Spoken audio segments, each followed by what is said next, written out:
سے قبول کے اپنے آئے میں پیش کریں گے متاثر تین مرتبہ سورہ اخلاص کی تلاوت فرما کر مرحومہ کی روح کو اثار فرمائیں۔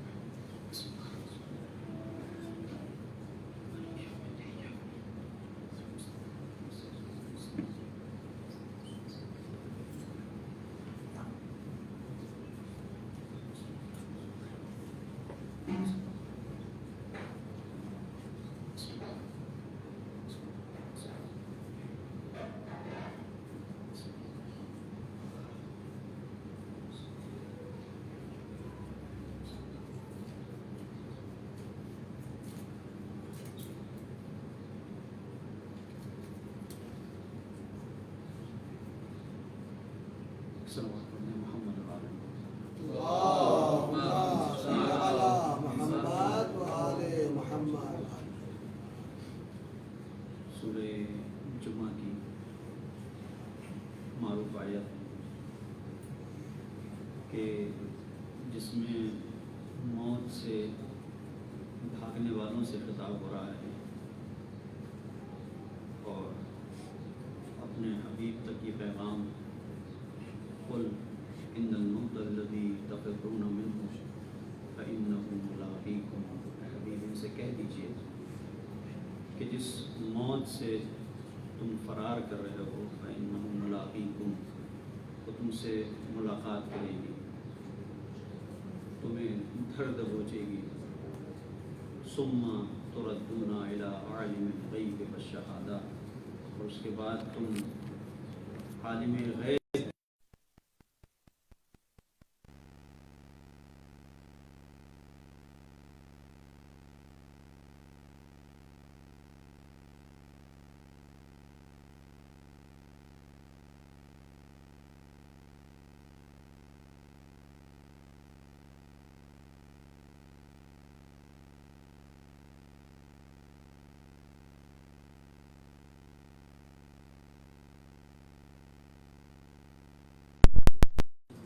موت سے فرار کیوں کرتا ہے اور کیا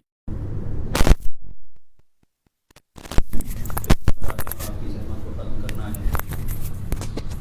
موت ایک ایسی حقیقت ہے کہ دنیا میں مختلف حقائق کو انسان جھٹلا سکتا ہے، لیکن موت وہ حقیقت ہے کہ جسے جھٹلایا نہیں جا سکتا۔ ہر ایک شخص کو موت آنا ہے، ہر معاشرے کو موت آنا ہے، ہر سماج، ہر قوم، ہر علاقہ، ہر ملک ایک نسل آتی ہے چلی جاتی ہے، پھر دوسری نسل آتی ہے، وہ بھی اپنی معین مدت تک رہتی ہے اور پھر گزر جاتی ہے۔ مختلف حوادثات ہیں، بیماریاں ہیں، وبائیں ہیں، مختلف بہانے ہیں موت کے، لیکن موت سب کو آنا ہے۔ اور اسی لیے موت کی جب آپ تعریف دیکھیں تو کوئی ایک تعریف نہیں ملتی ہے۔ کہیں پہ کہا جاتا ہے قطع الروح عن الجسد، تو کہیں پر یہ کہا جاتا ہے کہ موت یہ ہے کہ انسان کا جو مرکز ہے دل وہ دھڑکنا چھوڑ دے۔ مختلف انداز سے موت کی تعبیریں ہیں، لیکن سب میں ایک بات ہے کہ اس دنیا میں انسان کو ہمیشہ نہیں رہنا ہے اور چلے جانا ہے۔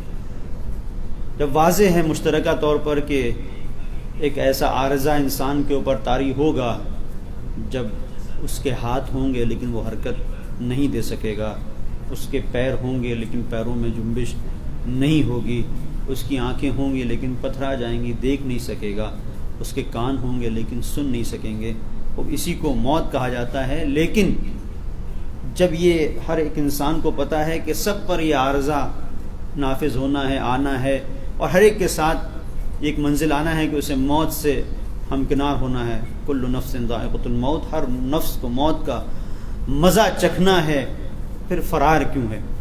یہ ایک سوال ہے کہ اس دنیا میں آپ کسی سے بھی دیکھیں اور کسی کو بھی تلاش کریں، ہاسپٹل میں جو افراد اس وقت ہیں وہ کس لیے ہیں، کیوں ہیں؟ اس لیے کہ موت سے فرار چاہتے ہیں۔ کوئی خطرناک مثال کے طور پر کہیں پر جانور نکل آئے کہ جو انسان کو ڈسنے کے در پہ ہو، جس کے بارے میں آپ کو پتہ ہو کہ یہ ہماری جان لے لے گا، انسان اس سے بھاگتا کیوں ہے؟ اس لیے کہ بقا چاہتا ہے، اس لیے کہ اپنے آپ کو بچانا چاہتا ہے۔ تو انسان کے وجود کے اندر یہ بات ہے کہ وہ اپنے آپ کو محفوظ رکھنا چاہتا ہے، وہ ان چیزوں سے بچنا چاہتا ہے کہ جو موت کا سبب بن سکتی ہیں۔ اور ایک اور منزل یہ ہے کہ یہ جو ظاہری ساری چیزیں ہیں ان سے الگ ہٹ کر، کہ جہاں پر کوئی عارضہ اس طرح کا نہ ہو کہ جہاں پہ کوئی بیماری ہو، کوئی حادثہ ہو، کوئی زلزلہ ہو، خدا نخواستہ کوئی اس طرح کی کوئی بات ہو، کوئی طبعی طور پر کوئی بیماری، کوئی اس طرح کی چیز جہاں پر نہیں ہے، وہاں پر بھی ہم یہ دیکھیں گے کہ انسان اپنی زندگی کو محفوظ رکھنا چاہتا ہے۔ اور وہ افراد کے جن کے سامنے موت کا فرشتہ کھڑا ہے، اگر ان سے بھی پوچھا جائے تو وہ کہیں گے کہ ہمیں کچھ دن اور حیات کے لیے چاہیے۔ تو موت سے فرار یہ ایک مسئلہ ہے جو ان مجامع میں ملے گا، ان معاشروں میں ملے گا، موت سے فرار، کہ جہاں پر حقیقت موت کو نہیں سمجھا گیا ہے۔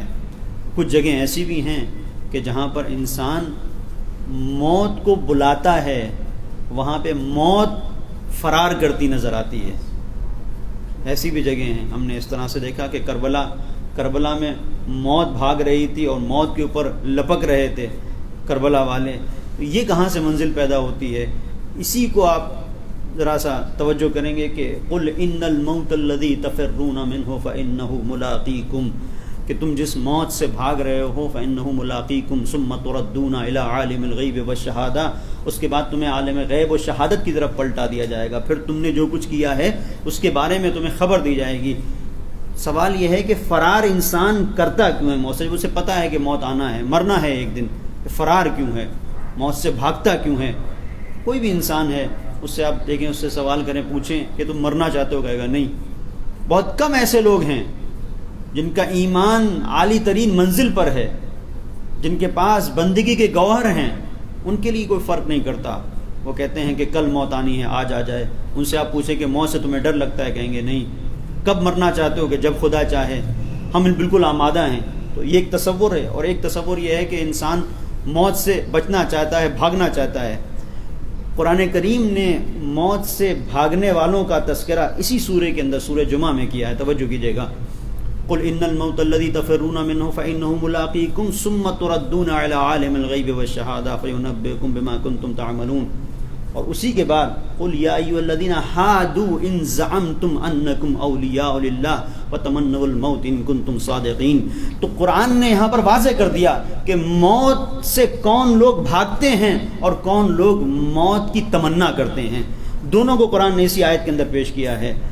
قرآن آواز دیتا ہے، یہودیوں سے مخاطب ہے، اے یہود، قل یا ایھا الذین ھادوا ان زعمتم انکم اولیاء للہ، اگر تم یہ گمان کرتے ہو، تم یہ سوچتے ہو کہ تم خدا کے دوست ہو، تم خدا کے قریب ہو، تم خدا سے نزدیک ہو، خدا تمہارا ساتھی ہے، جیسا تم کہتے ہو کہ تم پروردگار کے منتخب ہو، تم پر اللہ کی خاص نظر ہے، اگر تم اس عقیدے میں سچے ہو، قل یا ایھا الذین ھادوا ان زعمتم انکم اولیاء للہ، اگر تم اللہ کے اولیاء میں سے ہو، فتمنوا الموت، تو موت کی تمنا کرو، ان کنتم صادقین، اگر تم سچے ہو۔ اس کا مطلب یہ ہے کہ جو اولیاء خدا ہوتے ہیں وہ موت کی تمنا کرتے ہیں، موت سے بھاگتے وہ ہیں جو اولیاء خدا نہیں ہوا کرتے۔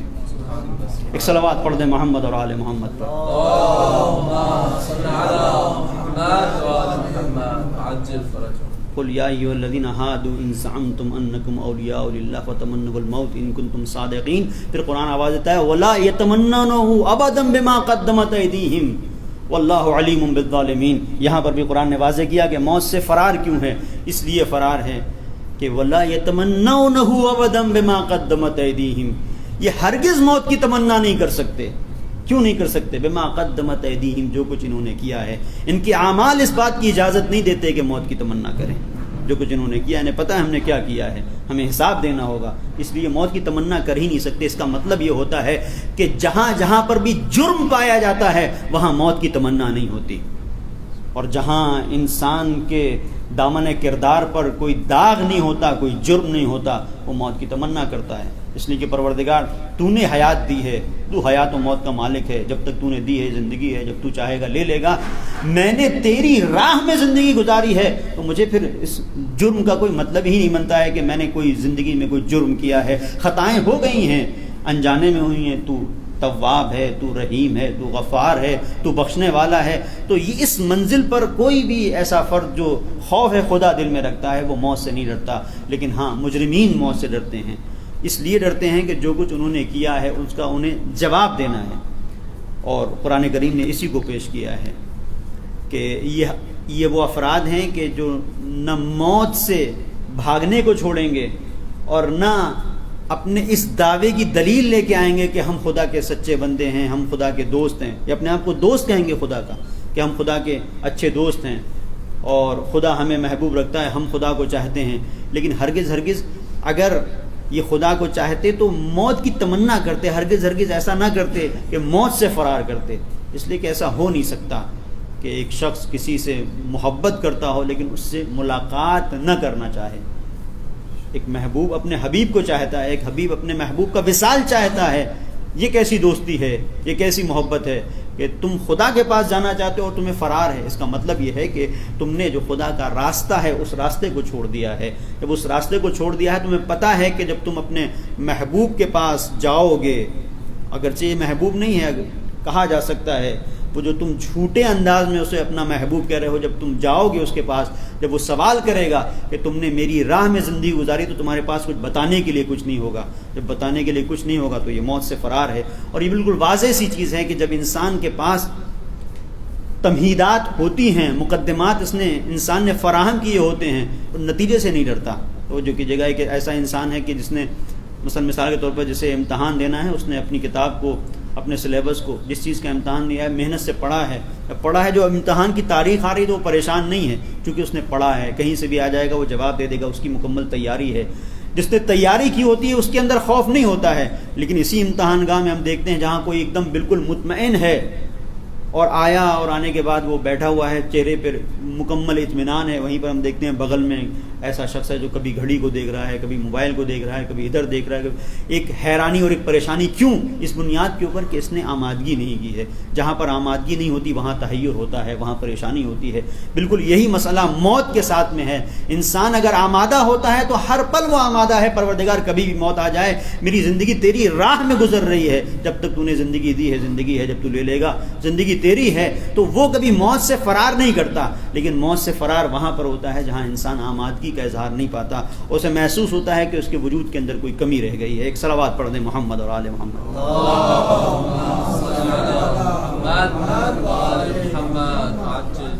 اسی لیے پروردگار نے بیان کیا، یا ایھا الذین ھادوا ان زعمتم انکم اولیاء للہ، اے یہودیوں سے خطاب ہے، اے وہ لوگوں کہ جو مسلک یہود کے اوپر ہو اور تم یہ کہتے ہو، تمہارا گمان یہ ہے کہ تم اللہ کے دوست ہو، فتمنوا الموت ان کنتم صادقین، تو تم موت کی تمنا کرو اگر تم اپنے دعوے میں سچے ہو۔ اس کا مطلب یہ ہے کہ جو دعوے میں سچے ہوتے ہیں اور جو یہ بتانا چاہتے ہیں کہ خدا حقیقی معنی میں ہمارا ولی ہے، وہ موت کی تمنا کرتے نظر آتے ہیں۔ اب ان کے اوپر کوئی اثر نہیں ہوتا ہے، بس ان کی جو مکمل طور پر جو جستجو ہوتی ہے وہ یہ ہوتی ہے کہ ہم حق پر ہیں کہ نہیں، اولسنا علی الحق، ہم حق پر ہیں، اگر حق پر ہیں تو لا ابالی کہ موت ہم پر آ پڑے یا ہم موت کے اوپر جا پڑیں۔ وہاں پر منزل یہ ہوتی ہے کہ ہم اگر حق کے اوپر ہیں، ہم اگر اس راستے پر ہیں جو راہ حقانیت ہے، تو ہمیں موت سے کوئی گھبراہٹ نہیں، ہمیں موت سے کوئی ڈر نہیں ہے۔ اور اس چیز کو آپ محسوس کریں، دیکھیں کہ ہمارے ہاں جو بزرگ مراجع ہیں ان کے ہاں پر بھی ائمہ طاہرین علیہ السلام کی تو بات ہی الگ ہے۔ اصحاب امام حسین اور ائمہ طاہرین علیہ السلام کے نزدیکی افراد جنہوں نے عصر ظہور میں، جنہوں نے عصر امامت میں ائمہ طاہرین علیہ السلام کو درک کیا، ان کی تو بات اور ہے۔ اگر ان لوگوں کے پاس بھی آپ جائیں کہ جن کا تعلق اس عصر غیبت میں ہے، مثلا ملتا ہے آغا حسن شیرازی کے سلسلے سے کہ ان سے کسی نے عراق میں پوچھا کہ زندگی کیسی گزر رہی ہے، ان کا بہت اچھا یہ بتائیے کہ اگر آپ کو ایک ہفتے کے بعد موت آ جائے تو کیا کریں گے؟ تو مکمل اطمینان کے ساتھ جواب دیا جو کچھ آج کر رہا ہوں وہی کروں گا، پورے ہفتے وہی کرتا رہوں گا جو میں آج کر رہا ہوں. یعنی اس کا مطلب یہ ہے کہ انسان اپنے عمل کو لے کے اتنا مطمئن ہے کہ اسے یقین ہے کہ اگر ایک ہفتے کے بعد بھی موت آ جائے گی تو مجھے کوئی چھپانے کی ضرورت نہیں ہے. کبھی ایسا ہوتا ہے، کبھی آپ نے دیکھا ہوگا کہ مختلف جگہوں پر انسپکٹران ہوتے ہیں جو معائنے کے لیے آتے ہیں، جو گھر میں کبھی اس طرح کی سچویشن تو نہیں ہوتی ہے، لیکن اگر آپ فرض کرنے کہ ایک باپ جو باہر گیا ہے کچھ دنوں کے بعد گھر میں آتا ہے تو بالکل انسپیکٹر کی طرح جب گھر میں وارد ہوتا ہے تو بس ماں کی یہ کوشش ہوتی ہے یہ چیز وہاں پہ رہے، چیز وہاں پہ رہے، کتابیں اپنی جگہ پر ہو جائیں، یہ وہاں پر ہو جائے، سب چیزیں اپنی جگہ پر. یہ کہاں ہوتا ہے کہ جہاں پر جو جس طرح سے باپ کی منشا تھی ویسا گھر باقی نہیں رہ گیا. لیکن اگر 2 سال کے بعد بھی ایک باپ اپنے گھر میں آتا ہے اور اس گھر میں اس گھر کے مکیں خاص طور پر زوجہ اور اس کے بچے باپ کے مزاج کو پہچانتے ہیں تو ہر ایک چیز اس کی جگہ پر ہے. جب وہ آتا ہے تو نہ کچھ چھپانے کی ہے، نہ کہیں پر چادر ڈالنے کی ضرورت ہوتی ہے، نہ کچھ. یہ ایک معمولی سی مثال گھر کی دی ہے. جو انسپکٹران جاتے ہیں مثلا دکانوں کا معائنہ کرتے ہیں، بڑے بڑے گوداموں کا معائنہ کرتے ہیں کہ یہاں پر کیا ہے کیا نہیں ہے. جہاں جعلی مال ہوتا ہے وہاں دیکھیں کس طرح سے دھڑ دھکڑ ہوتی ہے، کس طرح سے اس کو چھپایا جائے، اس کو یہاں پر رکھا جائے، اس کو. یہ ساری حیرانی پریشانی وہاں ہوتی ہے جہاں پر مرضی کے مطابق عمل نہیں کیا جاتا ہے کہ جو اصل مالک ہے اس کے مطابق، جو سربراہ ہے، جو دیکھ رہا ہے، جو جانچ کر رہا ہے، اس کے مطابق اور ان معیاروں کے مطابق کہ جن معیاروں کے تحت اجازت دی گئی ہے. مثلا اگر حکومتی معاملہ ہے کہ جہاں پر کہا گیا ہے کہ یہ معیار ہونا چاہیے، یہ کسوٹی ہونا چاہیے، اس کا اگر لحاظ نہیں کیا گیا ہے تو یہ ساری چیزیں ہوتی ہیں کہ یہ چھپا دو، اس کو ادھر کر دو، اس کو ادھر کر دو، یہ آڑ میں آ جائے. یہی مسئلہ انسان کی زندگی میں بھی ہوتا ہے. اگر زندگی کو مرضی معبود کے مطابق گزارا جاتا ہے تو کوئی فرق نہیں کرتا کہ آج موت آ جائے کہ کل آ جائے. لیکن اگر زندگی کو مرضی معبود کے مطابق نہیں گزارا جاتا ہے، اب پتہ چلتا ہے کہ موت آنے والی ہے، انسان سوچتا ہے کہ اس کے پیسے باقی ہیں، یہ ادا ہو جائیں، اس کا مسئلہ ہے یہ ایسا ہو جائے، اس کا مسئلہ ہے وہ اس طرح سے انجام دے دیا جائے تاکہ خدا راضی ہو جائے. اور نتیجہ یہ ہوتا ہے کہ جہاں پر یہ ادھوری چیزیں ہوتی ہیں وہ کبھی بھی پوری نہیں ہو پاتی. تو انسان کے وجود کے اندر ایک گھبراہٹ آتی ہے. اس گھبراہٹ کی وجہ ہی یہی ہوتی ہے کہ انسان نے مالک کی مرضی کے مطابق زندگی کو نہیں گزارا ہوتا ہے. اگر انسان اپنے مالک کی مرضی کے مطابق زندگی کو گزارتا ہے تو کہتا ہے کہ موت آج آ جائے یا ایک ہفتہ آ جائے، میری زندگی کی روٹین میں کوئی تبدیلی پیدا ہونے والی نہیں ہے. ایک صلوات پڑھ دیں محمد اور آل محمد پر.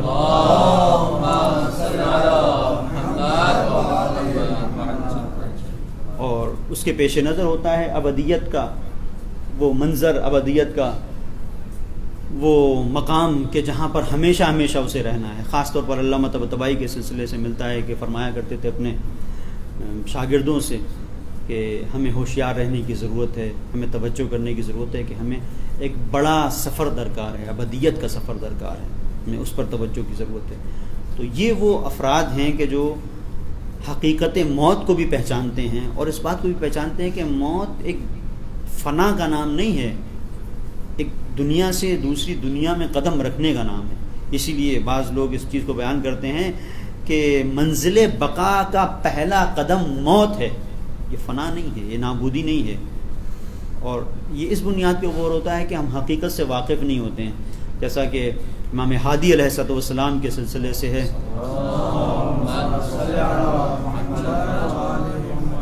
کہ کسی کے پاس جاتے ہیں، آپ کا چاہنے والا ہے، بہت گھبرا رہا ہے، پریشان ہے، بہت مچل رہا ہے اور حالت احتضار میں ہے. امام علیہ السلام نے اس سے کہا کہ کیوں اتنا پریشان ہو؟ کہ بھئی موت کی منزلوں سے ہم کنار ہوں. تو مولا نے کیا کہا؟ جو مثال دی تھی، مولا نے کہا کہ یہ بتاؤ کہ اگر کسی انسان کے جسم کے اوپر پھوڑے پھنسی ہوں، بہت سارے دانے ہوں اور تعفن ہو، اور اس سے یہ کہا جائے کہ یہ پھوڑے پھنسی ساری چیزیں اگر تمہیں غسل کر لو گے تو نہا لو گے تو سب کچھ ختم ہو جائیں گے، تو وہ کیا کرے گا؟ وہ خوش ہوگا کہ نہیں ہوگا؟ غسل کرنے کے لیے آمادہ ہوگا کہ نہیں ہوگا؟ کہا ہاں بالکل اسی طریقے سے ہے. تو امام نے فرمایا بس یہی سمجھ لو تم کہ یہ زندگی کے جو پھوڑے پھنسی، یہ ساری چیزیں ہیں، جو خرابیاں ہیں، یہ تعفن ہے، یہ غسل موت کے ذریعے سے سب کچھ ختم ہو جانے والا ہے. جب سب کچھ ختم ہو جانے والا ہے تو ظاہر ہے کہ پھر اس سے انسان بھاگے گا نہیں. اور ایک دوسری حدیث سے نتیجہ جو نکلتا ہے وہ یہ کہ امام نے مثال دی تھی دوا کی کہ کس طرح سے بچوں کو جب آپ دوا دیتے ہیں تو بچے بھاگتے ہیں. وہ دوا ان کی نظر میں کڑوی ہوتی ہے لیکن ماں باپ اس دوا کو سمجھتے ہیں. بچے کی نظر دوا کی تلخی کے اوپر ہوتی ہے، ماں باپ کی نظر دوا کے اندر ہونے والی شفا کے اوپر ہوتی ہے کہ دوا پیے گا تو اس کی تاثیر ہوگی، دوا کھائے گا تو اس کی تاثیر یہ ہوگی کہ مرض دور ہو جائے گا۔ تو اسی طریقے سے موت کا مرحلہ ہے، جب حقیقت موت کو انسان نہیں پہچانتا ہے تو ڈرتا ہے، بھاگتا ہے، اپنے آپ کو بچانا چاہتا ہے۔ اور خاص طور پر نہ صرف حقیقت موت، جہاں پر انسان نے اہتمام نہیں کیا ہوتا ہے وہاں پر بھی انسان بھاگتا ہے، وہاں پر بھی انسان پریشان ہوتا ہے، کہ جہاں ایک تاریک مثال کے طور پر راستہ ہے، اس تاریک راستے پر نہ دور دور تک کچھ پتہ نہیں ہے، پہاڑیاں ہیں، وادیاں ہیں، ایک انسان فرض کریں ایک ڈرائیور ہے اور لے کے اپنی گاڑی کو چل رہا ہے اور کوئی دور دور تک روشنی نہیں ہے تو گھبرائے گا کہ اسے راستہ پتہ نہیں ہے، لیکن انسان کو منزل کا پتہ ہوتا ہے اسے کہاں تک جانا ہے، تو اسے کوئی گھبراہٹ نہیں ہوتی، اسے پتہ ہے اتنا راستہ تاریک ہے، اس کے بعد ہمیں نور کی روشنی میں ہمیں پہنچ جانا ہے، اس کے بعد کوئی ایسی چیز نہیں ہے کہ جو ہماری نظروں میں نظر نہ آئے، ہماری نگاہیں ڈھونڈ نہ سکیں، اس کے بعد اسے پتہ ہے ایک تھوڑا سا مختصر سا راستہ ہے۔ تو جہاں جہاں پر بھی انسان کو علم نہیں ہوتا ہے حقیقت کا، وہاں وہاں انسان بھاگتا ہے، پریشان ہوتا ہے، حیران ہوتا ہے۔ ائمہ طاہرین علیہ السلام نے موت کا جو ہمارے سامنے تصور رکھا ہے وہ یہی رکھا ہے، وَمَا الْمَوْتُ إِلَّا الْقُنْطَرَةُ، موت کیا ہے؟ ایک پل ہے، اس پل سے گزر کے ایک اور دنیا میں تمہیں جا کے قدم رکھنا ہے، وہاں پہنچنا ہے، لیکن فرار اس بنیاد کے اوپر ہوتا ہے کہ تم نے اپنے آپ کو آمادہ نہیں کیا ہے۔ اب ایک منزل اس کی طرف اشارہ کر کے زحمت کو ختم کر رہا ہوں کہ اسی سورے کے اندر آپ اسی سورے کو سورہ جمعہ کو لیں اور یہی آیت قُلْ إِنَّ الْمَوْتَ الَّذِي تَفِرُّونَ مِنْهُ فَإِنَّهُ مُلَاقِيكُمْ ثُمَّ تُرَدُّونَ إِلَىٰ عَالِمِ الْغَيْبِ وَالشَّهَادَةِ فَيُنَبِّئُكُم بِمَا كُنتُمْ تَعْمَلُونَ، اسی آیت کو آپ لیں اور اس کے پہلے کی آیات سے تھوڑا تھا آپس میں ایک مقایسہ کریں تو محسوس ہوگا کہ قرآن کریم نے جو وجہ بیان کی ہے وہ کتنی خوبصورتی کے ساتھ میں اس بات کو بیان کیا ہے کہ پہلی منزل اگر تم اولیاء الہی میں نہیں ہو، اگر خدا سے محبت نہیں کرتے ہو تو ایک وجہ موت سے فرار کی یہ ہے، اگر تمہارے پاس وہ ایسے اعمال نہیں ہیں کہ جن کی بنیاد کے اوپر تم خدا کے سامنے سرخرو ہو سکو تو تم موت سے ظاہر فرار کرو گے۔ ایک اور منزل جو اس سے پہلے کی ہے کہ جہاں قرآن کریم آواز دیتا ہے مثل الذین حملوا التوراۃ ثم لم يحملوها كمثل الحمار يحمل اسفارا۔ اب اس کے اوپر توجہ کیجیے گا کہ سورہ جمعہ میں قرآن کریم کس چیز کو پیش کر رہا ہے، یہ پہلے کی آیات ہیں، مثل الذین حملوا التوراۃ ثم لم يحملوها كمثل الحمار يحمل اسفارا بئس مثل القوم الذین کذبوا بآیات اللہ۔ کن چیزوں کو پیش کر رہا ہے قرآن کریم؟ ان لوگوں کو برے انداز میں مذموم طور پر قرآن کریم نے تذکرہ کیا ہے، بئسا کا لفظ ہے، کتنے برے ہیں وہ لوگ کہ جو آیات الہی کی تکذیب کرتے ہیں۔ توجہ کیجیے گا اس مقام پر۔ اب کن لوگوں کو کہا ہے؟ کہا یہ یہودیوں کو، کہا پورا خطاب یہودیوں سے ہے، قل ان الموت الذی تفرون منہ فانہ ملاقیکم، یہ یہودیوں سے خطاب ہے۔ یا ایھا الذین ھادوا ان زعمتم انکم اولیاء للہ، یہ بھی یہودیوں سے خطاب ہے۔ مثل الذین حملوا التوراۃ، وہ بھی یہودیوں سے خطاب ہے اور موت کا تذکرہ ہے۔ اب توجہ کیجیے گا کیا ارشاد ہو رہا ہے؟ مثل الذین حملوا التوراۃ ثم لم يحملوها كمثل الحمار يحمل اسفارا، یہ وہ لوگ کہ جو توریت کو جن کے اوپر لایا گیا، جن کے لیے توریت کو لے کے آیا گیا، مثل الذین حملوا التوراۃ ثم لم يحملوها، جنہوں نے توریت کو حمل کرنا چاہا لیکن اس کو چھوڑ دیا، کمثل الحمار یحمل اسفارا، ان کی مثال کس طرح سے ہے؟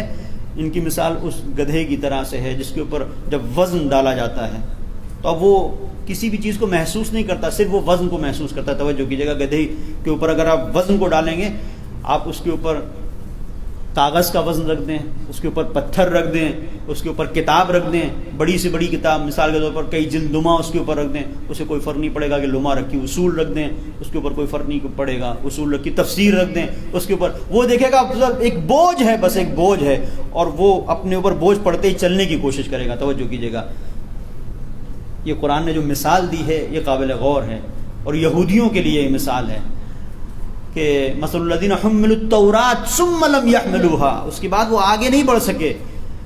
توریت کو ان کے لیے نازل کیا گیا تھا، کیوں نازل کیا گیا تھا؟ تو توریت کو پڑھ کر تم خدا کے راستے پر چلو، بندگی کی راہوں کو طے کرو، لیکن انہوں نے کیا کیا؟ ان کی مثال ایسے ہی ہے جیسے گدھے کے اوپر کچھ کتابوں کو لاد دیا گیا ہو، وہ نہیں سمجھتا، وہ سمجھتا ہے یہ بوجھ ہے۔ تو یہیں سے آپ دیکھیے قرآن کریم نے کہا ہے کہ وہ لوگ ہیں جو آیات الہی کی تکذیب کرتے ہیں، کذبوا بآیات اللہ، یہ آیات الہی کی تکذیب کرتے ہیں، ان کو قرآن کریم نے پیش کیا۔ اب یہاں سے توجہ کیجیے گا کہ کیا صرف یہ معاملہ جو مثال ہے صرف یہودیوں کے اوپر صادق آتی ہے؟ ایک صلوات پڑھیں محمد اور آل محمد۔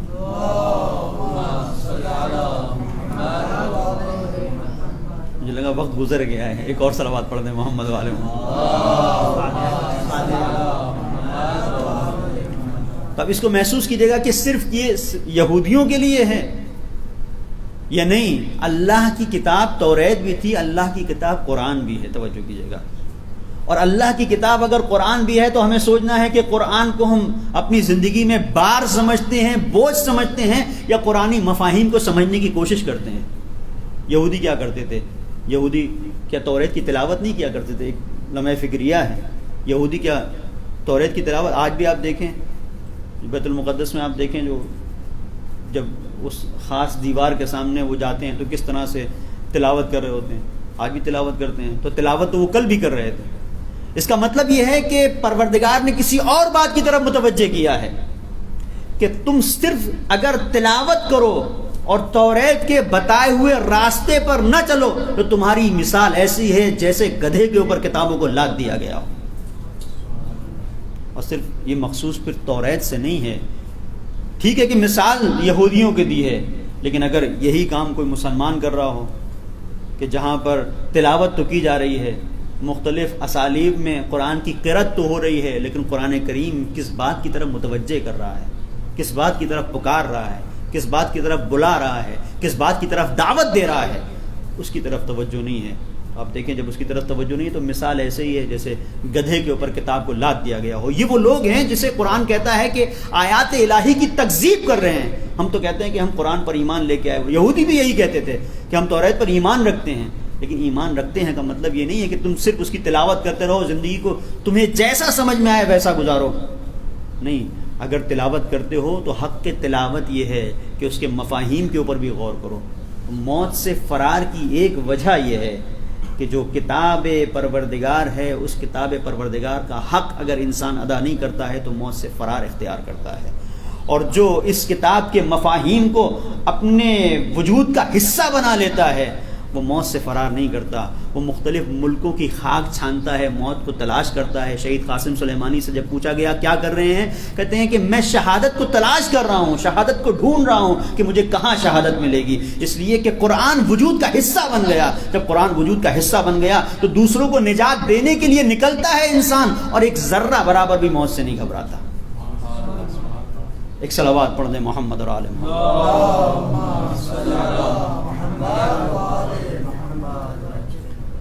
فرار کا جو ایک سبب وہ یہی ہے، اور اس کو ہم اپنی زندگی میں اگر لے کے آئیں کہ کتنا ہم قرآن کریم سے وابستہ ہیں۔ قرآن کریم سے اگر ہم وابستہ ہوتے، عالم اسلام کو اگر آپ اپنے مد نظر قرار دیں تو کیا یہ وہی قرآن ہے جو کہتا ہے کہ تمہیں کیا ہو گیا ہے، ثاقلتم فی الارض، تم زمین سے چپک کے کیوں بیٹھ گئے ہو، مستضعفین کے لیے کیوں نہیں اٹھتے، کیوں نہیں بلند ہوتے، کیوں نہیں آواز اٹھاتے، کیوں، کیا ہو گیا ہے، تمہاری زبانوں میں تالے پڑ گئے ہیں، کیوں نہیں بولتے حق کے لیے، انصاف کے لیے، ظلم کے خلاف، مظلوم کی حمایت میں کوئی آواز تمہاری کیوں نہیں نکلتی؟ یہ قرآن ہے اور یہ عالمی معاشرہ ہے اور یہ اسلامی ممالک نے دیکھیں کہ ہر ایک کے گھر میں قرآن کریم سجا ہوا موجود ہے، قرآن کچھ کہہ رہا ہے، ہم کسی اور طرف جا رہے ہیں۔ اور آپ خاص طور پر جن لوگوں کے لیے مثال دی گئی ہے ان کو، یہودیوں کا آپ لیں جن کے لیے مثال دی گئی ہے کہ ان کی مثال ایسے ہے جیسے گدھے کے اوپر کتابوں کو لاد دیا گیا ہو اور اس کے اندر تحمل نہ ہو۔ بالکل یہی صورتحال مسلمانوں کی ہے کہ وہ بھی انہی کے مقابلے پر ہیں۔ دو مثالیں ہیں، دو طرح کے گدھے ہیں، بس فرق یہ ہے کہ ایک کے اوپر توریت ہے، ایک ہم جیسے لوگ ہیں کہ جو متوجہ مفاہیم کے اوپر نہیں ہیں۔ مفاہیم کے اوپر جب متوجہ نہیں ہے تو ظاہر ہے کہ جو مسائل ہیں وہ آپ دیکھ رہے ہیں کیا صورتحال ہے۔ کہ بڑی ایک خوبصورت بات شیخ یاسین نے کسی زمانے میں کہی تھی، شاید آپ نے دیکھی بھی ہو، کہ ابھی جو غزے کے مسائل ہیں، جو فلسطین پر حملہ ہو رہا ہے، اس میں آپ دیکھیں کہ شیخ یاسین کا یہ جو جملے ہیں، خاص طور پر کافی پہلے انہوں نے اس چیز کو بیان کیا تھا، 20-22 سال تو ان کی شہادت کو تقریباً ہو گئے ہیں کہ جو نابینا تھے اور حماس کے پرانے سابقین معاہدین میں تھے، ان کو بہرحال شہید کیا گیا تھا۔ جبکہ وہ ویل چیئر پہ تھے، اٹھ بھی نہیں سکتے تھے، لیکن وہیں سے لیڈ کرتے تھے اور ایک بمباری میں ان کو شہید کیا گیا۔ تو انہوں نے بڑی خوبصورت بات کہی تھی، اس کو آپ محسوس کیجئے کہ قرآن کہتا ہے کہ جو مکمل جو قرآن سے پیغام اگر ایک لفظ میں لیا جائے تو وہ کیا ہے؟ اللہ اکبر، پروردگار سب سے بڑا ہے، اس سے بڑا کوئی نہیں ہے۔ مختلف آیات کا نتیجہ یہ نکلے گا، قرآن کے مفاہیم کا نتیجہ نکلے گا، یعنی اپنی زندگی میں خدا کے علاوہ کسی اور کے سامنے نہ جھکو۔ تو وہ اس چیز کو بیان کرتے ہیں کہ جب ہم چھوٹے تھے اور غزے میں رہتے تھے تو ہم یہ سمجھتے تھے کہ غزہ یہودیوں کے قبضے میں ہے۔ توجہ کیجیے گا، بڑی خوبصورت بات انہوں نے کہی۔ جب ہم چھوٹے تھے اور غزے میں رہتے تھے تو سمجھتے تھے کہ غزہ یہودیوں کے قبضے میں ہے۔ جب بڑے ہوئے تو سمجھ میں آیا کہ غزہ یہودیوں کے قبضے میں نہیں ہے، پورا یہ خطہ عرب یہودیوں کے قبضے میں، یہ پورا خطہ یہودیوں کے قبضے میں ہے، صرف غزہ نہیں ہے۔ اور اس کا جو عملی مظاہرہ ہے وہ آج آپ دیکھ رہے ہیں کہ قبضے میں نہیں ہے، اسی لیے مزاحمت ہے، اور یہی قرآن کا پیغام ہے اور یہی قرآن کی پکار ہے۔ لیکن اگر جہاں پر قرآن صرف اس حد تک ہے کہ زعفران کے پانی سے لکھا جائے اور اس کو پی لیا جائے اور دکان پہ لگا لیا جائے، اس کی برکت ہو، پھر آپ دیکھیں کہ قرآن ان کو وہی دے رہا ہے جو اس سے چاہتے ہیں، بیماریوں کو، بھوت پریت کو بھگانے کے لیے اس طرح سے کیا جاتا ہے۔ بہرحال یہ سارے وہ مرحلے ہیں کہ جس کے اوپر توجہ کی ضرورت ہے، اور موت و حیات، حقیقی حیات کا تصور بھی یہیں پہ واضح ہوتا ہے۔ قرآن کتاب زندگی ہے، اگر قرآن کے پیغام انسان کے وجود کا حصہ بن جائیں تو انسان اس طرح سے آگے بڑھتا ہے کہ ایک مجاہدانہ زندگی ہوتی ہے، وہ اپنی زندگی میں بھی ایک حرکت کو دکھاتا ہے، تحرک ہوتا ہے، انجماد سے دور ہوتا ہے، جمود کو توڑتا ہے۔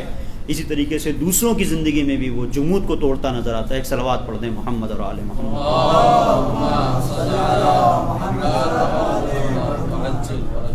بہرحال بہت مختصر طور پر میں نے چند گزارشات آپ کی خدمت میں پیش کی کہ جہاں پر موت سے فرار انسان کہاں پہ اختیار کرتا ہے۔ موت سے فرار وہاں پہ ہوتی ہے جہاں انسان آمادہ نہیں ہوتا۔ موت سے فرار وہاں پر ہے کہ جہاں انسان پروردگار نے جو راستہ بتایا ہے اس راستے پر نہیں چلتا، اور جہاں اس راستے پر چلتا ہے جو حق کا راستہ ہے، جسے رب نے بتایا ہے کہ اس راستے پر چل کر مجھ تک پہنچو گے، تو وہاں پر انسان موت سے فرار نہیں کرتا بلکہ موت کی جستجو میں رہتا ہے، پروردگار سے ملاقات چاہیے۔ اور یہ جو افراد ہوتے ہیں کہ جو موت کی جستجو میں رہتے ہیں، یہی حقیقی حیات کے منظرناموں کو پیش کرتے ہیں کہ جہاں پر حقیقی حیات سامنے آتی ہے۔ اور اسے ہم کربلا میں دیکھ سکتے ہیں، اسے ہم آج کی کربلا میں دیکھ سکتے ہیں کہ جو واقعی وہ شخصیتیں جو قرآن سے وابستہ ہیں، قرآنی تعلیمات سے آراستہ ہیں، ان کا طرز عمل کیا ہے، اور یہ پورا عالم اسلام اس کا طرز عمل کیا ہے۔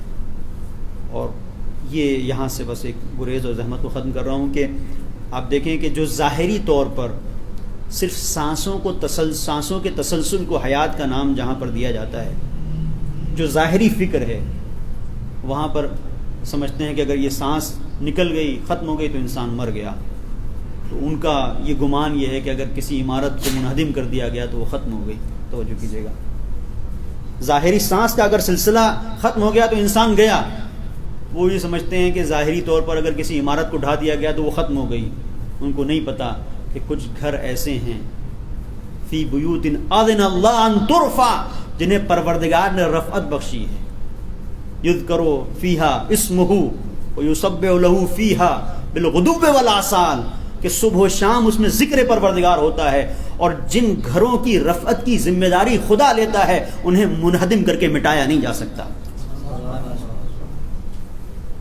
جس جنت البقیع کو آپ دیکھ رہے ہیں اس صورت میں کہ جو آپ کے پیش نظر ہے کہ 100 سال کا یہ عرصہ جو ہونے والا ہے، تقریباً 1344، اور اس سے پہلے ایک بار اور 1222 میں پھر منہدم کیا گیا تھا۔ یہ دیکھیں یہ کون سی فکر ہے؟ یہ وہی فکر ہے جو کہتی ہے کہ رسول اس دنیا سے گزر گئے تو گزر گئے، بس اب کچھ نہیں ہے۔ رسول اس دنیا سے گزر گئے تو اب کچھ بھی نہیں ہے، اور اسی لیے شرک کے فتوے لگاتے ہیں کہ اب اگر کوئی آتا ہے قبر رسول پر آ کر متوسل ہوتا ہے، رسول سے تقرب اختیار کرتا ہے، تو کہتے ہیں کہ یہ حرام ہے، یہ صحیح نہیں ہے، اس لیے کہ رسول اس دنیا میں نہیں ہیں، رسول اس دنیا سے گزر گئے۔ وہ سمجھتے ہیں کہ ان قبروں کے اوپر ہم آتے ہیں، وہ سمجھتے ہیں اینٹ پتھر یہ ساری چیزیں، یہ زری، یہ جالی، اس کو سمجھتے ہیں۔ حقیقت میں اس بات کا ادراک نہیں ہے کہ ساری ظاہری چیزیں ہیں ہم اس روح کی طرف متوجہ ہیں جو کبھی ختم ہونے والی نہیں ہے. اور اسی لیے رسول اللہ صلی اللہ علیہ وآلہ وسلم کی جو عملی سیرت ہے وہ بتاتی ہے کہ آپ خود آیا کرتے تھے بقیع میں، کہ فرماتے ہیں انی امرت ان اتا اہل البقیع ادعو لہم، کہ مجھے یہ معمور کیا گیا ہے، معموریت ملی ہے، یہ ذمہ داری ملی ہے کہ میں آؤں اہل بقیع کے پاس اور آنے کے بعد ان کے لیے دعا کروں، واصلی لہم، اور ان پر میں درود بھیجوں. وہاں پر پیغمبر آتے تھے، پیغمبر خود اس چیز کو بیان کر رہے ہیں. کیوں بیان کر رہے ہیں پیغمبر؟ اگر یہ اہل بقیع، اگر ان کی روح اس بدن سے نکل گئی تو اب کچھ بچا نہیں ہے، تو یہ پیغمبر کیوں آ رہا ہے؟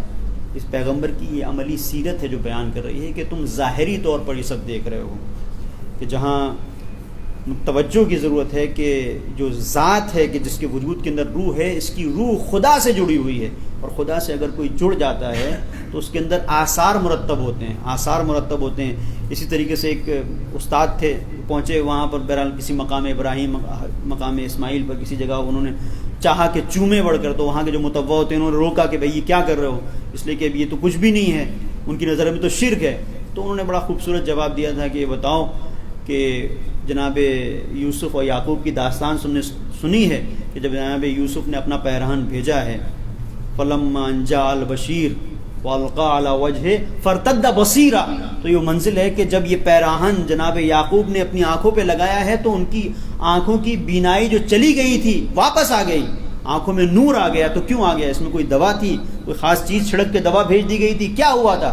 کہا کہ نہیں، یہ پیراہن تھا جناب یوسف کا. ایک نبی سے مس ہو جائے اگر پیراہن تو اس کے اندر اتنی طاقت ہوتی ہے کہ جو بینائی چلی گئی اسے واپس لے آئے. تو جہاں پر وہ ہستیاں مدفون ہوں جن کے لیے نبی فرماتے ہیں لحموں کا لحمی و دموں کا دمی، اگر ہم وہاں جائیں اور متوسل ہوں، ہمیں جو کچھ ہم مانگ رہے ہیں اگر مل جائے تو یہاں پر شرک کیسے ہو سکتا ہے؟ یہ حقیقی حیات کی طرف استعارہ ہے کہ تم سمجھ رہے ہو یہ مردہ ہیں، حقیقت میں یہ مردہ نہیں ہیں. تم یہ سمجھ رہے ہو کہ ان کی قبروں کو ہم نے مسمار کر دیا ہے تو ختم ہو گئے، لیکن یاد رکھو زینب کا وہی جواب تمہارے لیے جواب ہے جو ابن زیاد اور یزید سے مخاطب ہو کے جناب زینب نے کہا تھا کہ تو کیا سمجھتا ہے کہ تو نے سب کچھ ختم کر دیا؟ تو کیا سمجھتا ہے ہمیں اسیر کر دیا تو سب کچھ ختم ہو گیا؟ تو یہ سمجھتا ہے کہ میرے بھائی کا تو نے سر نو کے نیزہ پہ بلند کر دیا تو ان کا مقصد ختم ہو گیا؟ ہرگز ہرگز ایسا نہیں ہے. زینب اسیر ضرور تھی، زینب اسیر ضرور تھی، اہل حرم اسیر ضرور تھے، اور اس منزل پر قیدی ضرور بنی ہوئی تھی. زینب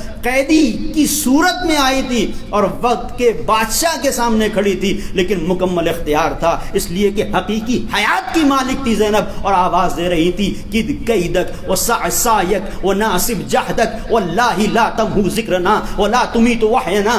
یاد رکھ یزید، جتنے تیرے ترکش میں تیر ہیں ہیلوں کے آزما لے، جو کچھ کرنا چاہے کر لے، جتنا مکر چاہے انجام دے لے، جتنے ہیلوں کو چاہے بروئے کار استعمال کر لے، لیکن یاد رکھ کد قیدک وسع سایک وناسب جہدک واللہ لا تمہو ذکرنا ولا تمیت وحینا. یاد رکھ، نہ تو ہمارے ذکر کو مٹا سکتا ہے نہ ہماری وحی کو ختم کر سکتا ہے. آج آل سعود سے ہمارا خطاب یہی ہے، تم نے منہدم تو کر دیا، لیکن زینب کے جواب کو سن لو جو تمہارے بڑوں کو زینب نے جواب دیا تھا. اسی زینب کی صدائے بازگشت آج بھی آ رہی ہے کہ تم ان دیواروں کو منہدم کر سکتے ہو، عمارتوں کو زمین بوس کر سکتے ہو، نہ زینب کے ذکر کو مٹا سکتے ہو، نہ زینب کے گھر کی وحی کو تم مٹا سکتے ہو، ختم کر سکتے ہو. ایک صلوات پڑھ دیں محمد اور آل محمد پر.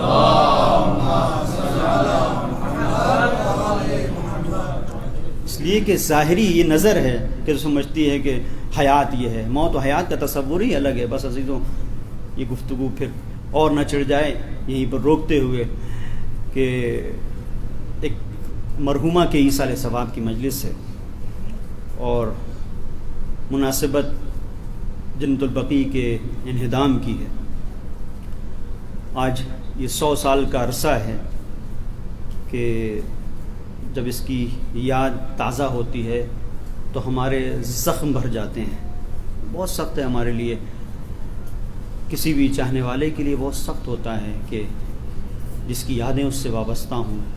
کسی دوست کی قبر کو اگر کوئی منہدم کر دے تو انسان تڑپ جائے گا. ماں باپ کی قبر منہدم ہو جائے تو ایک بے چینی کی کیفیت اور ہوتی ہے. سوچے کسی مرجع، کسی فقیر کی قبر نہیں، ہر سانس جہاں پر ہماری وابستہ ہے، ہر ایک سانس کو ہم سمجھتے ہیں کہ مقروض ہے جن کی منتوں کی، ان کی قبروں کو اگر منہدم کر دیا جائے، آپ دیکھیں کہ یہی کیفیت ہونا چاہیے جو ہوتی ہے. لیکن عزیز سوچیں 100 سال کا جو عرصہ ہونے آیا بہت زیادہ دن نہیں ہوئے ہیں، بہت طولانی عرصہ نہیں ہے، لیکن ہر سال ہم جنت البقیع کی مسماری کے سلسلے سے انہدام جنت البقیع کے موقع پر ہم غم مناتے ہیں، اور ہونا بھی چاہیے. ہماری آنکھیں اشکبار ہو جاتی ہیں،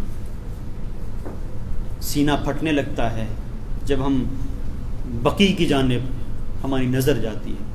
جو لوگ گئے ہیں انہوں نے مشاہدہ کیا کہ کیا عالم ہوتا ہے، کس طرح سے صبح 4 بجے ایک جمع غفیر ہے جو آیا ہے صرف اسے زیارت کرنا ہے، کس طرح سے جو وہاں کے اہلکار ہیں گھڑکیاں دیتے ہیں، جھڑکتے ہیں، اور اس کے باوجود بھی یہ عاشقان اہل بیت اطہار علیہ السلام اپنے آپ کو قبروں تک پہنچا دیتے ہیں کہ جہاں پر جانے نہیں دیتے، جالی لگا رکھی ہے، کود کے پھلانگ کے وہاں پر پہنچتے ہیں. کتنے ایسے جوان ہیں جو جاتے ہیں پھر ان کو پکڑ لیا جاتا ہے، پھر اس کے بعد پتہ نہیں ہوتا کہاں چلے گئے.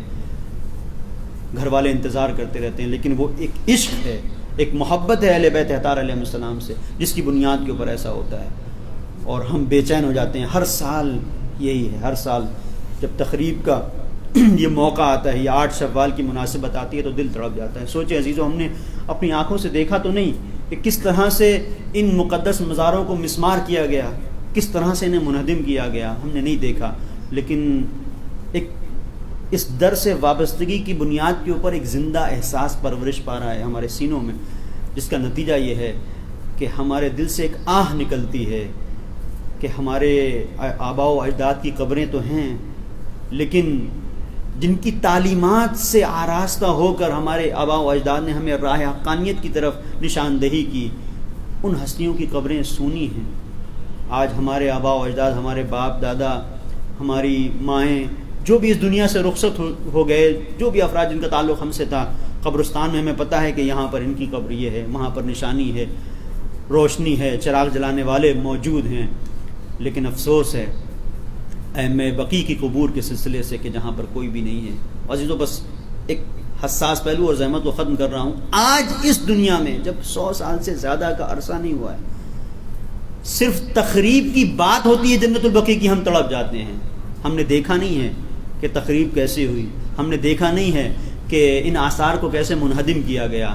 سوچیں مدینے میں جناب زینب نے کیسے برداشت کیا ہوگا کہ جس گھر پر آ کر رسول اللہ سلام کیا کرتے تھے، اس در پر آ کر لکڑیاں جمع ہوئیں، اس دروازے کو جلا دیا گیا ہے.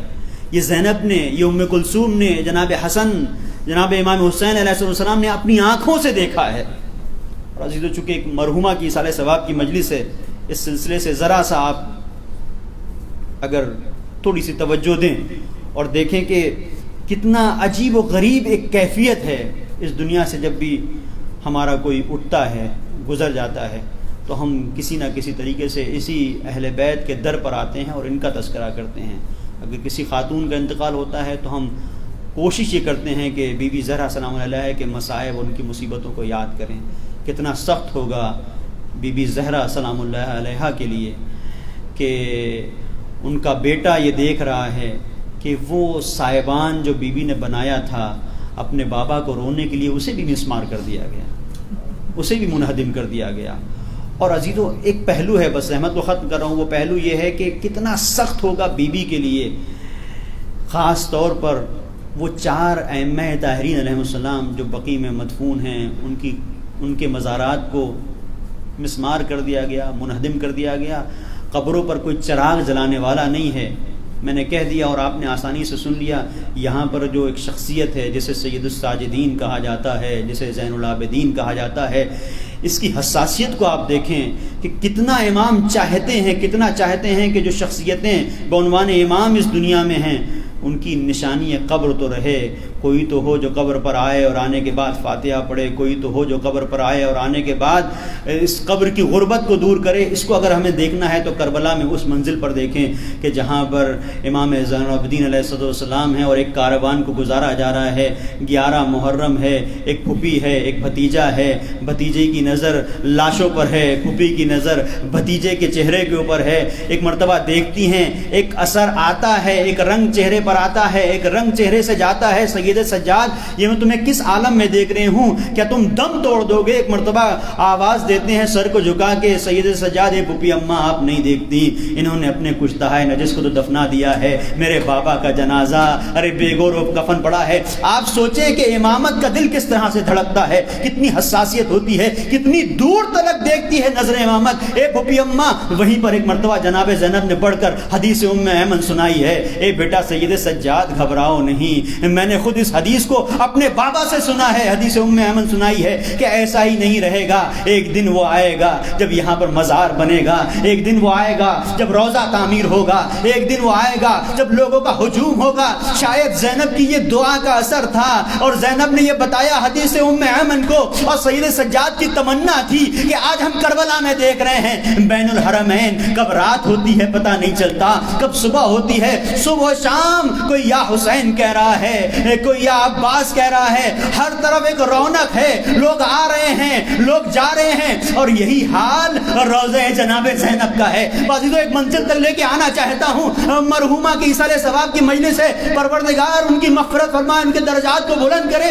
اس منزل پر آپ دیکھیں کہ ایک بھتیجا اپنی پھوپھی کے سامنے کس طرح سے یہ چاہتا ہے کہ کچھ ایسا ہو جائے کہ لاشیں دفن کر دیے جائیں, ایسا ہو جائے کہ ایسا نہ رہے کہ لاشیں بے گور و کفن پڑے رہیں. اور یہی وجہ ہے کہ زینب ڈھارس دیتی ہیں, تسلی دیتی ہے, سید سجاد گھبراؤ نہیں, ایک دن وہ آئے گا جب تمہارے بابا کا روضہ تعمیر ہوگا. اور ہو گیا, لیکن وہ تصور میں دل یہ کہتا ہے کہ چلیں آج کے دن جب انہدام جنت البقیع ہے, بی بی زینب کی خدمت میں جائیں اور سوال کریں, اے بی بی بتائیے, آپ نے تو وہ منظر دیکھا تھا, دلاسے کے چند کلمات آپ نے اپنے بھتیجے کے سامنے ادا کیے تھے, آج بتائیے جب وہ مرحلہ ہے جب جنت البقیع کو مسمار کر دیا گیا, ارے آپ کی کیفیت کیا ہے؟ شاید زینب آواز دے, ارے میری نظروں کے سامنے میرا وہ بھتیجا ہے, ہاتھوں میں ہتھکڑی تھی, ارے پاؤں میں بیڑی تھی, گلے میں توکے خاردار تھا,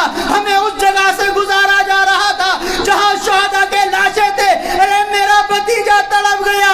اے پھوپھی اماں, ارے یہ کیسا منظر ہے؟ میں آگے بڑھی تھی, ارے میں نے حدیث ام ایمن سنائی تھی, اور آج ہی عالم ہے, میرے بھائی حسین کے روضے پر بھی رونق ہے, بین الحرمین میں بھی رونق ہے, ارے میرے روضے پر بھی رونق ہے, لیکن ہائے میرا وہ بھتیجا جو تڑپ رہا تھا اپنے بابا کے لیے, ارے بقیع ویران ہے, یہاں کوئی چراغ جلانے والا نہیں, ساری قبریں سونی ہیں. ہاں حجت آخر, حجت زمان شاید اپنی اشکوں کے دیے کو جلا کے ارے غربت کا مرثیہ پڑا ہو. کبھی امام سجاد کا تذکرہ کرتے ہوں گے, امام زمانہ, کبھی امام محمد باقر کا, کبھی حسن مجتبیٰ کا, کبھی امام جعفر صادق کا, اور شاید کبھی نظر پڑتی ہو کوچے بنی ہاشم کی طرف تو تڑپ جاتا ہو میرا امام, ارے یہی وہ جگہ ہے جہاں ہماری جدہ کے تماچے مارے گئے. اور شاید کبھی نظر گھر کی طرف پڑتی ہو تو منظر آ جاتا ہو, یہی وہ جگہ تھی جہاں جلتا ہوا دروازہ گرایا گیا. بی بی آواز دے رہی تھی, آیا فزت خزینی واللہ قتل ما فی عشائی فمتنی, سیعلم الذین ظلموا ایام قد ینقلبون, انا للہ و انا الیہ راجعون. پروردگار واسطہ محمد و آل محمد کے ہماری اس مختصر سی ادا کو قبول فرما. میرے مالک تجھے واسطہ محمد و آل محمد کا مرحومہ کی مغفرت فرما, ان کے وابستگان و پسماندگان کو صبر جمیل عنایت فرما. پروردگار واسطہ محمد و آل محمد کا اس وبا سے پوری بشریت کو محفوظ فرما, خاص طور پر عاشقان اہل بیت اطہار علیہ السلام کو اس وبا اور بیماری سے محفوظ رکھ. پروردگار واسطہ محمد و آل محمد کا امام زمانہ کے ظہور میں تعجیل فرما, ہم ان کے اعوان و انصار میں شمار فرما. ربنا تقبل منا انک انت السمیع العلیم. آپ حضرات سے گزارش ہے ایک مرتبہ سورہ حمد اور 3 مرتبہ سورہ اخلاص کی تلاوت فرما کر مرحومہ در شاہ بنت باقر علی کی اور جملہ مومنین و مومنات کی روح کو ایصال فرما. بسم اللہ الرحمن الرحیم, الحمدللہ رب العالمین الرحمن الرحیم مالک یوم الدین.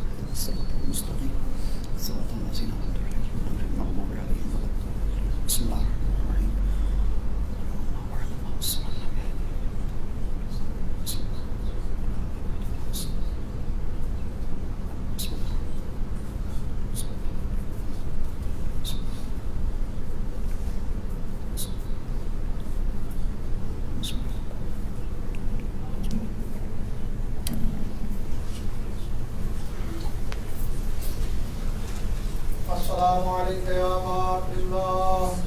السلام عليك يا ابن رسول الله. السلام عليكم ورحمة الله وبركاته.